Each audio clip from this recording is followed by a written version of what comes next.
You are listening to the Roberta Glass True Crime Report, putting the true back in true crime.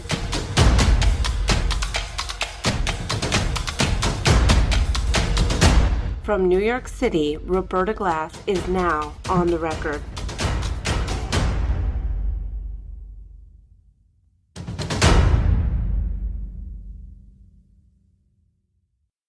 Having covered this story from the early hearings, Mack has remained an enigma. Early on in the story, the most remarkable thing about the Smallville actress was her appearance.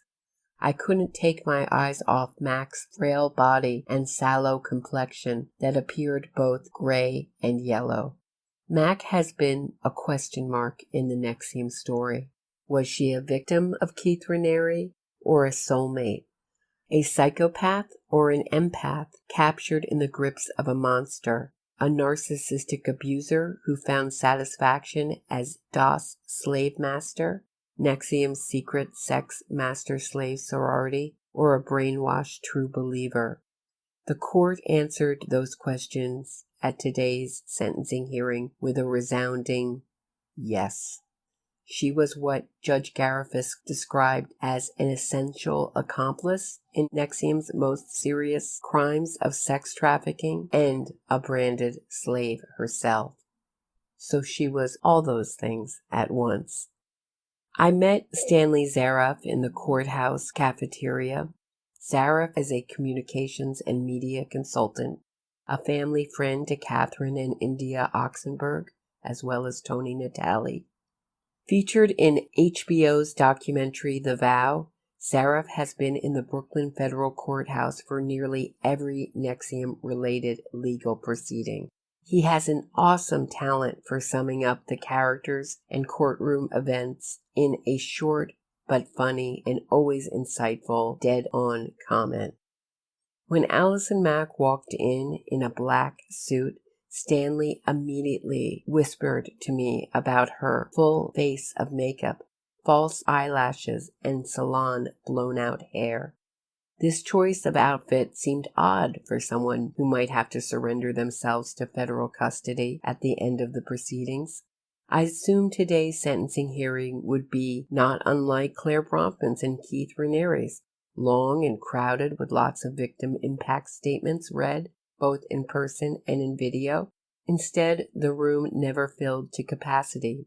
There was no metal detectors placed in front of the courtroom as a secondary security precaution, as there had been at the other sentencings of Claire Bronfman and Keith Raniere. No one cares enough to kill her, I thought to myself. And only one victim, Jennifer Jones, showed up in person, making the sentencing hearing very short. Joan described Mack as a psychopath, going on to say, quote, Keith Raniere and Allison Mack are two of the most evil monsters I've ever met. She went on to describe how Mack exploited Joan's past history of sexual abuse and assigned her the task of seducing Keith Raniere as a way to overcome it. The way she looked into my eyes made me feel seen. She saw the little Jess inside me and exploited it, unquote. Joan went on to call Mack, quote, an evil sociopath, a menace to society, and a dangerous human being, unquote. She went on to warn the court that Mack, quote, plays the victim so well. Joan stood alone in her certainty that Mack was a victimizer, not a victim. Tabitha, who worked as Mack's assistant in exchange for NXIVM classes, gave a video statement that extolled both Mack's generosity and vindictiveness. Tabitha said she still has dreams of her former boss and friend. Quote, in some of my dreams, I'm running from you. In other dreams, I'm running towards you, feeling a sense of comfort, unquote, before concluding that those dreams, quote, represent the paradox of the relationship, unquote.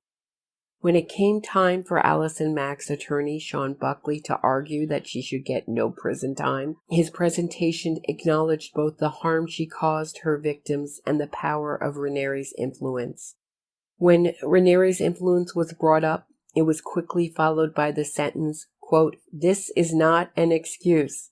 It was about as brilliant a presentation as a defense lawyer could make for such a defendant. With that said, Mack had done all the right things in the 3 years on home confinement in her parents' house to shorten her sentence. She had graduated from college with straight A's, worked a catering job, and publicly denounced Raniere and all his teachings. She offered the government an audio recording of Raniere masterminding DOS that was played in his trial. Mack, although never called, also agreed to testify against Raniere. Whether in a bid to save herself or a sincere act, Mack had written apology letters to 9 of her victims. 8 were delivered before the sentencing, as well as a public apology letter to the court, which was printed in the press before the sentencing. Judge Garifas shockingly handed down 3 years on both counts of racketeering, adding that they are to run consecutively. I could hardly believe my ears. I kept running the word consecutively through my head, making sure I understood the meaning correctly. Then I thought to myself, she got away with it. Do I think Allison Mack is evil? Certainly there is cruelty in her. Raniere saw that in her and exploited it. But at the core of Allison is ego, a need to be admired, to gather accolades and applause. She was a good actress because she could reflect human behavior at a made-for-TV level. I'm reminded of the old actor's joke. An actor receives a friend in their dressing room after a performance. After the actor barrages the well-wisher with a long, self-serving monologue, the actor concludes, "Enough about me. What did you think of my performance?" And that was pretty much the experience of watching Allison Mack get sentenced. A performance. Unsettling and eerie and a bit enraging. Mack seems acutely aware of what she's lost. The public's admiration, a career, the trust of her friends and family. The poor reviews of her starring role as Mack in the NXIVM stories still sting. I believe she will never allow herself to be publicly shamed again. Whatever her next role will be, whether businesswoman or psychologist, she will be successful. Her need for public and private admiration being the engine that drives her. I still don't think she understands what she did to her victims or cares. Stanley Zareff was kind enough to discuss the sentencing with me. Here's his insightful take. You were with me at the sentencing yesterday, Stanley, and what was your impression of it? First of all, the courtroom itself was very impressive. It was the ceremonial courtroom, and I'd never been in there. So being live in the drama that was being built around Allison Mack's sentencing, I just was excited about it because I wanted to know, is the judge going to give her a long sentence or what are his thoughts around it? Now, this is a judge with whom I've listened to over a couple of years regarding NXIVM. I respect him highly. I've watched how he's led the issue at hand where he is trying to be fair. And I liked the way that he has the strength to guide everyone, especially the jury, as well as the lawyers, because there were so many different lawyers that were presenting, and the judge came down on them. He also made sure they were doing their job that they were paid to do. So being in that room and we're sitting next to each other, what surprised me was I thought there would be a heck of a lot more people there. Because when we went to the Keith and to the Claire sentencing, there were overflow rooms, and I sat in an overflow room.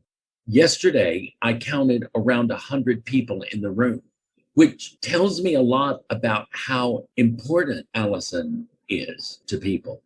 And also, those were very long sentencing hearings. There was lots of victim impact statements. There was only 2, and only one person, Jessica Jones, showed up for it. Exactly. When they were going after Claire, there were so many more, and that these victims got up and presented a wonderful case. But yesterday, there was one virtually, and then Jessica Jones, which, by the way, I thought her delivery and what she said was very heartfelt. It may be a bit over the top if you were to read the transcript, but I just got from her a truth that she wanted known. And the way she looked at Allison was very compelling. She was brave. I thought she was brave. What was that truth that she wanted to be known? That she, along with all the other victims that Allison targeted for Keith, were honestly hoodwinked into believing that they were doing something of value and that she had been wronged and blindsided by the manipulation of Allison and Keith. I can't separate the two in my mind because even though Claire Bronfman was bankrolling all of this, it was Allison that was carrying out Keith's wishes. Yes, and I think what her message really was that she is playing the entire courtroom because there was a lot of don't be fooled by Allison. And how did Allison look when she came in?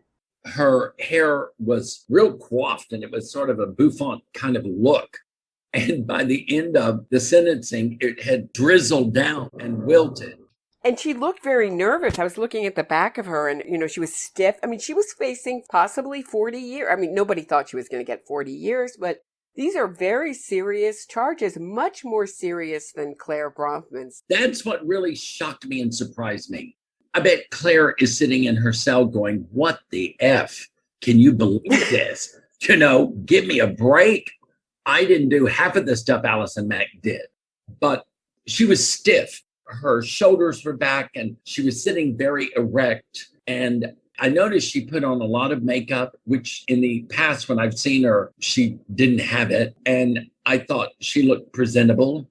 The mask that she wore was very upbeat. It wasn't black, but I kept thinking, what is going through her mind? Now, she had a huge row of family members right behind her. And that was great because that gave her a lot of support.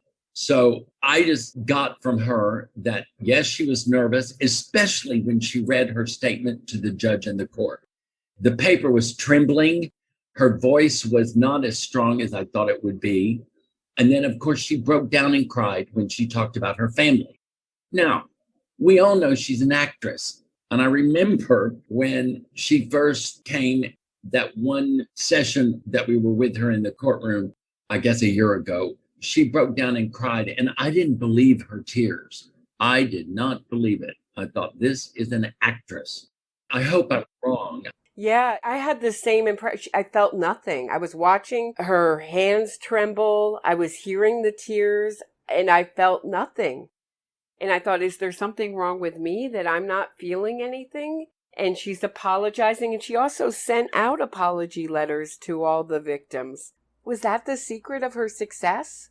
Was to do all the right things? I think it's pretty known right now that she got 3 years. She could have gotten 6. The judge chose to put them together so it runs consecutively. And 3 years probation. I mean, it's really an extremely light sentence. I do think that the lawyers were the ones that guided her about what she should write and to do it. The other thing I want to say is, because I really love when you're telling the story, is that isn't this like the whole theme is she came as a victim to the court? Isn't the whole theme of this who's a victim and who's the perpetrator?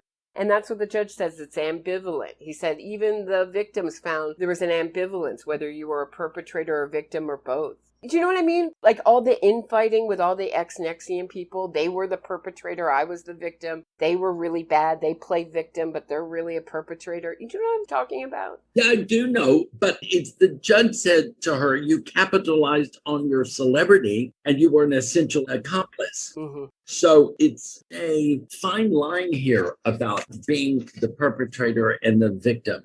I'm not claiming she is. I'm just saying that that's the tension with all the NXIVM people, is they all accuse each other of playing victim while really being perpetrators. I think in this case it may be true, but that's the thing, is to save yourself is to blame Keith Raniere and say it was all his fault. I was under his spell too. I was a victim too. It's just such a tricky thing in this case. I would say that she absolutely has not taken responsibility in the way that I would say she should say it. What do you want her to say that she hasn't said? I knew exactly going into this what I was doing. I absolutely knew. And I was not brainwashed to the fact that I enjoyed the power. I enjoyed being in control. I enjoyed the limelight. And I think that's what I would like for her to say. I got sucked into the power. And in that, I did a wrong thing. And I made a lot of people's lives miserable. And maybe deep down inside, I got a lot of pleasure out of it. She has not acknowledged that at all, that aspect of herself at all. Or what was the pull with Keith Raniere? Why did she give herself so fully to him? Well, we can go way back to the fact that when people, and you and I mentioned this before, I remember being an actor years ago in the 70s. And as I was taking classes and performing and touring in shows, there was an area of my life that was empty. And I kept thinking, I need something. So Est came along. And I took the second training that Werner Erhard did in New York. I got sucked into it because it gave me something to work on or to do. And they were able to bring me in and have me, you want to use the word brainwashed, okay. But I started enrolling other people. They kept pressuring me saying, you need to bring 6 people next time. And I was helping them earn money as well as take these classes. But I woke up one day and said, this is a real cult thing. And I'm getting out of here. And the more I tried to get out of there, the more they came after me. You need to take this course. You've got these issues. So I see where people get sucked into this. And that's what happened with the executive ESP success programs for women, helping them to empower them in business. And that was totally erroneous. I do think, and I've heard it from some of the ones that did leave, that yes, they felt they did a lot of good. There was some wonderful coursework. So these people were taking these courses for whatever goals, to be better in business or to be part of a community. There was a point yesterday, right after she sat down, the judge went through the sentence. He kept saying this has to be a serious sentence. Her lawyer was asking for house arrest, I believe, or house detention. And so the judge kept saying this has to be a serious sentence. That was the other thing that I found so shocking. I was expecting a serious sentence. Is 3 years in prison a serious sentence? It's a slap on the wrist.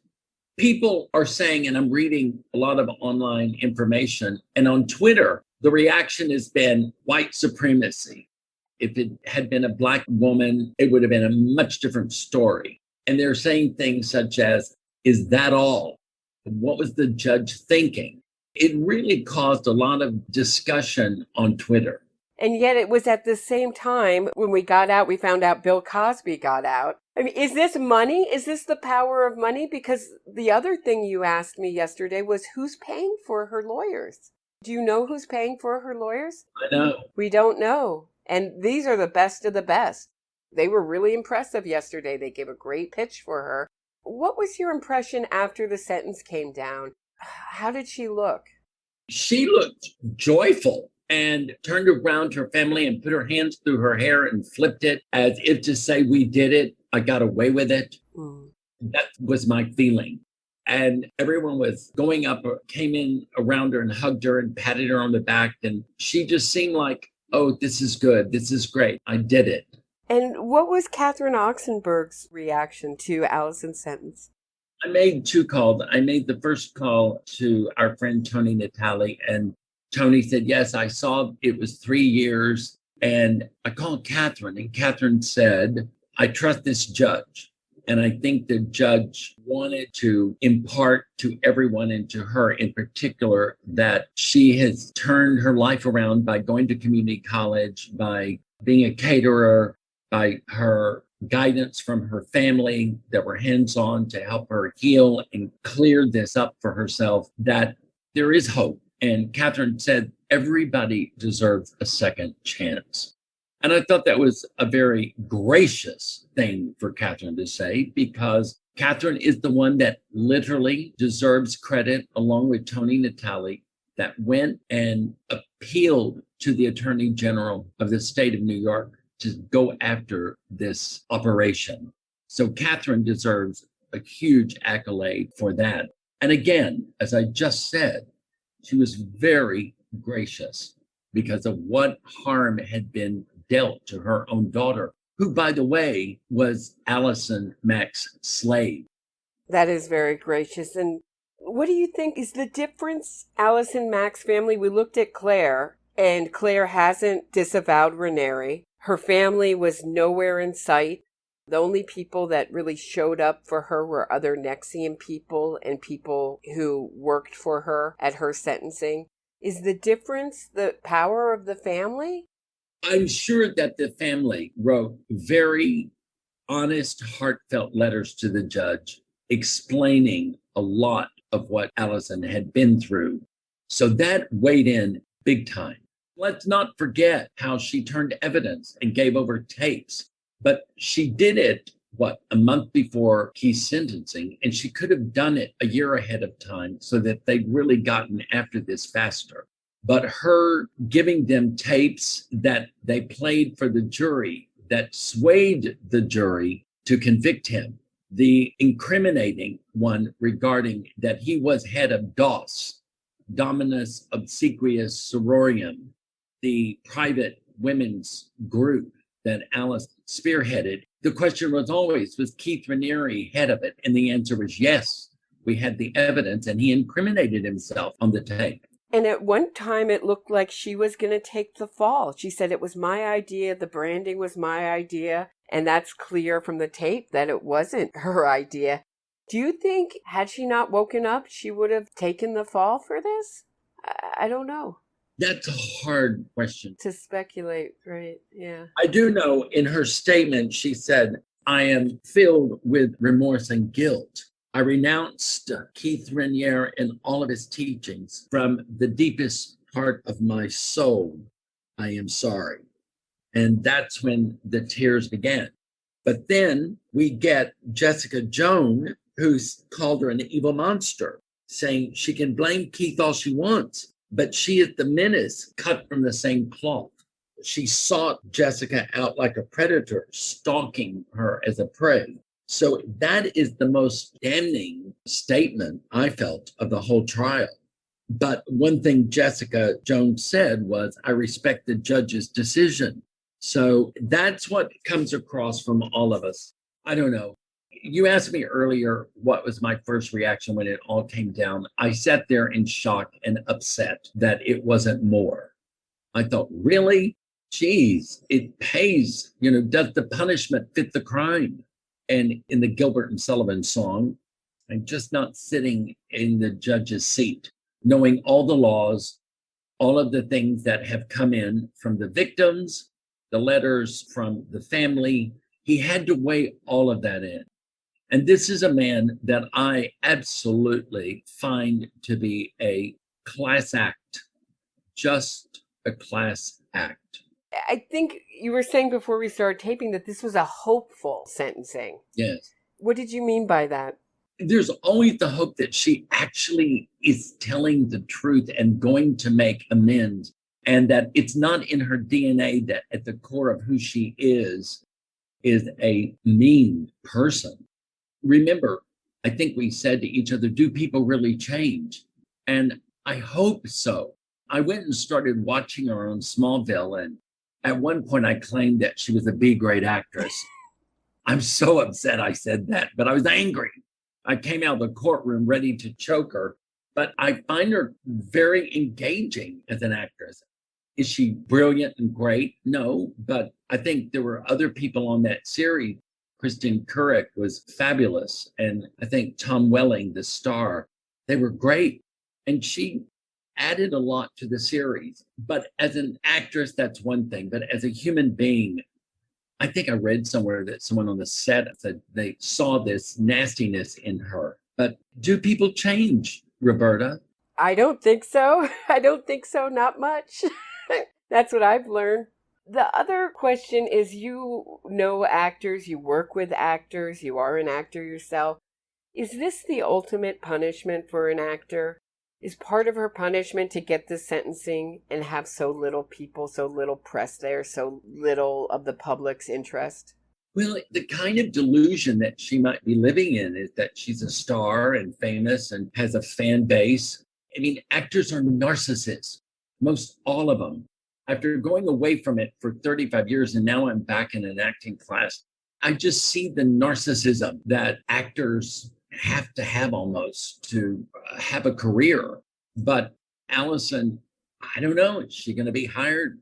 Is she going to be able to act again? Or maybe she doesn't want to. She might find a new path and become a psychiatrist. I don't know.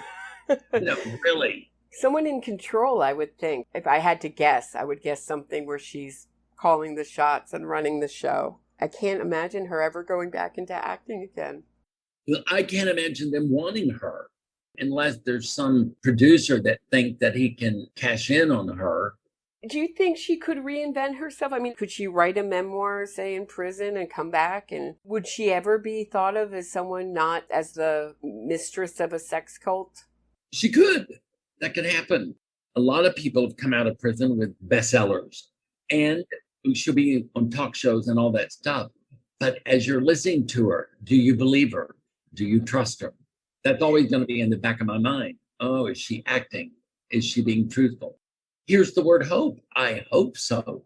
I really do, for her own good and benefit. You had a very astute observation when, after her sentencing, she was hugging her family and you were watching it. Can you talk about that? Yes, I think she was in shock to some degree and relieved. Also, she had so much love and support coming at her that I'm sure she felt that a lot is forgiven. I just felt like her family and her lawyers and those people wanted her to win, and she won big time.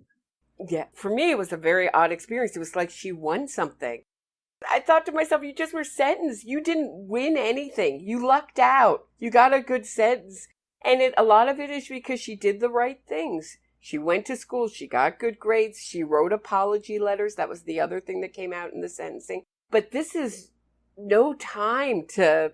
It looked like she had won the Academy Award. Those kind of hugs. And I thought, if you're going to do that, maybe do that in private. This is still a courtroom. I just want to say, from the get-go, I don't think she ever respected being in a courtroom, because if you recall, when the entire group, Nancy Saltzman, Lauren Saltzman, Kathy, Kathy Russell, and Keith, also with Allison there, they were all at a table with their lawyers next to them, and they were absolutely having a giggle and a party and passing notes. And I thought, really? This is a federal courtroom, and where's the respect of this? I don't expect them to sit there like they're being a death sentence, but they were irreverent, and their behavior in the hall was outrageous. And then they came in, they were giggling and acting silly. It absolutely disgusted me. So why should this surprise you, Roberta, that she was being very excited, like she won the Academy Award? It was outrageous. So we have two more sentencings. We have three more. We have Lauren Salzman, we have Kathy Russell, and we have Nancy Salzman. Does this bode well for Lauren Salzman? I hope so. Of all the people in this whole big thing that I have a lot of empathy for, it's Lauren. And I can't tell you why, but when she got on the stand and told her story and confessed to things, I believed her. And she's not an actress, but I thought she was a very compelling victim. I'm hoping that the judge will give her a little slap on the wrist. I hope it's a lot less than Allison Mack. I do too. She testified and she grew up in it. It's her mother. Nancy Salzman, I hope, gets a lot of time, and Kathy Russell is a big question mark. And I would expect no one to be there for Kathy Russell. No, let's get down to it. These people were all caught into this terrible web, this trap of wrongdoings, and it gave them power. This is the piece that kills me. And yes, I will say some of the people that were trainers and teachers that I've spoken to and got to know over the last 2 years, they believed they were doing something really, really good. And they saw progress with people. And I'm sure Nancy Saltzman thought that in her teachings, she was helping people grow, but they did some very, very bad things by charging people all this money and making them go to their trust funds and their savings, all for the glorification of Keith. Absolutely. Well, this is a good place to stop. Stanley, thank you so much. My pleasure.